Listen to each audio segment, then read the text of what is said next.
ಪ್ರದೇಶಗಳಿಗೆ ಸರಿಯಾದ ಸಮಯಕ್ಕೆ ಕೆಎಸ್ಆರ್ಟಿಸಿ ಬಸ್ ಬರದ ಹಿನ್ನೆಲೆ ವಿದ್ಯಾರ್ಥಿಗಳಿಂದ ಪ್ರತಿಭಟನೆ.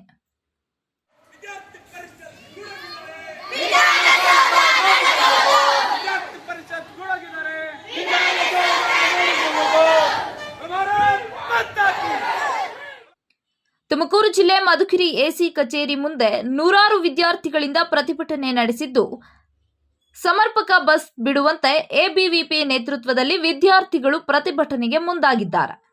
ಸರ್ಕಾರದ ವಿರುದ್ಧ ಧಿಕ್ಕಾರ ಕೂಗುತ್ತಾ ಆಕ್ರೋಶ ವ್ಯಕ್ತಪಡಿಸಿದ ಪ್ರತಿಭಟನಾಕಾರರು ಮಾಸ್ತಿ ವೆಂಕಟೇಶ್ ಅಯ್ಯಂಗಾರ್ ವೃತ್ತದಿಂದ ಎಸಿ ಕಚೇರಿಯವರೆಗೆ ಪ್ರತಿಭಟನಾ ಮೆರವಣಿಗೆ ನಡೆಸಿ ಎಸಿ ಮುಖಾಂತರ ಸಾರಿಗೆ ಸಚಿವರಿಗೆ ಮನವಿ ಸಲ್ಲಿಸಿದ ವಿದ್ಯಾರ್ಥಿಗಳು.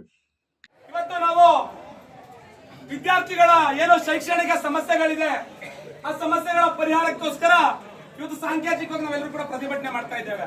ಒಬ್ಬ ಬಡ ಮತ್ತು ಮಧ್ಯಮ ವರ್ಗದ ವಿದ್ಯಾರ್ಥಿ, ಏನೋ ತನ್ನ ಸ್ಕಾಲರ್ಶಿಪ್ ಅನ್ನು ನಂಬಿಕೊಂಡು ಓದುವಂತಹ ವಿದ್ಯಾರ್ಥಿ, ಇವತ್ತು ಪ್ರತಿ ವರ್ಷನೂ ಕೂಡ ಸರ್ಕಾರ ನಮಗೆ ಸ್ಕಾಲರ್ಶಿಪ್ ವಿದ್ಯಾರ್ಥಿ ವೇತನವನ್ನು ಕೊಡುತ್ತೆ ಅನ್ನುವಂತಹ ಭರವಸೆಯಿಂದ ಕಾಲೇಜ್ಗಳಿಗೆ ಅಡ್ಮಿಷನ್ ಆಗ್ತಾರೆ. ಆದ್ರೆ ಇವತ್ತು 100 ಜನ ವಿದ್ಯಾರ್ಥಿಗಳು ಸ್ಕಾಲರ್ಶಿಪ್ ಅಪ್ಲೈ ಮಾಡಿದ್ರೆ 50ರಿಂದ 60% ಬಡ ಮತ್ತು ಮಧ್ಯಮ ವರ್ಗದ ವಿದ್ಯಾರ್ಥಿಗಳಿಗೆ ಇವತ್ತು ಸ್ಕಾಲರ್ಶಿಪ್ಗಳು ಬರ್ತಾ ಇಲ್ಲ. ಏನು ಒಬ್ಬ ವಿದ್ಯಾರ್ಥಿ ಕಾಲೇಜ್ಗಳಿಗೆ ಇನ್ ಟೈಮ್ ಹೋಗ್ಲಿಕ್ಕೆ ಸಮರ್ಪಕವಾದಂತಹ ಬಸ್ ಸಮಸ್ಯೆ ನಾವೆಲ್ಲರೂ ಕೂಡ ಎದುರಿಸ್ತಾ ಇದ್ದೇವೆ. ಒಂದು ಸಮರ್ಪಕವಾದ ಬಸ್ ಸೌಲಭ್ಯ ಇಲ್ಲ. ಏನು ಹೊಸ ಸರ್ಕಾರ ಬಂದ ನಂತರ ಶಕ್ತಿ ಯೋಜನೆ ಅನ್ನೋ ಒಂದು ಯೋಜನೆಯನ್ನು ಜಾರಿಗೊಳಿಸಿದ್ರು. ಇದ್ರ ಬಗ್ಗೆ ನಮ್ನೇನು ತಕರಾರಿಲ್ಲ ಸ್ವಾಮಿ.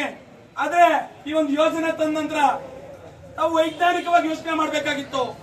ಏನು ಬಸ್ಗಳ ಸಂಖ್ಯೆಯನ್ನು ರೆಡ್ಯೂಸ್ ಮಾಡಿದ್ರಿ, ಕಡಿಮೆ ಮಾಡಿದ್ರಿ, ಇದರ ನೇರವಾದಂತಹ ಪರಿಣಾಮವನ್ನ ಈ ರಾಜ್ಯದಲ್ಲಿರ್ತಕ್ಕಂತಹ ವಿದ್ಯಾರ್ಥಿಗಳು, ಸರ್ಕಾರಿ ನೌಕರರು, ಯಾರೆಲ್ಲ ಉದ್ಯೋಗಕ್ಕೆ ಹೋಗ್ತಾರೆ ಅವರು ಎದುರಿಸ್ತಾ ಇದ್ದಾರೆ.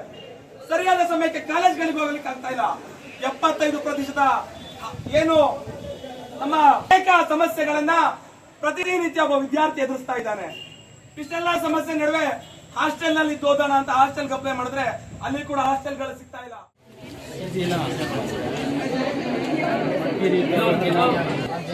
ವಿದ್ಯಾರ್ಥಿ ಕರ್ನಾಟಕ ದಕ್ಷಿಣ ಇದರಿಂದ ನಮ್ಮ ಏನು ವಿದ್ಯಾರ್ಥಿಗಳಿಗೆ ಅನುಕೂಲತೆ ಮತ್ತು ಅನಾನುಕೂಲತೆ ಏನಿದೆ ಸಮಸ್ಯೆಗಳಿರೋ ಬಗ್ಗೆ ನಾವೆಲ್ಲರೂ ಸೇರಿ ಇವತ್ತು ಈ ದಿನ ಉಪವಿಭಾಗಾಧಿಕಾರಿಗಳ ಮಟ್ಟಕ್ಕೆ ಮನವಿಯನ್ನು ಸಲ್ಲಿಸಿದ್ದೀವಿ.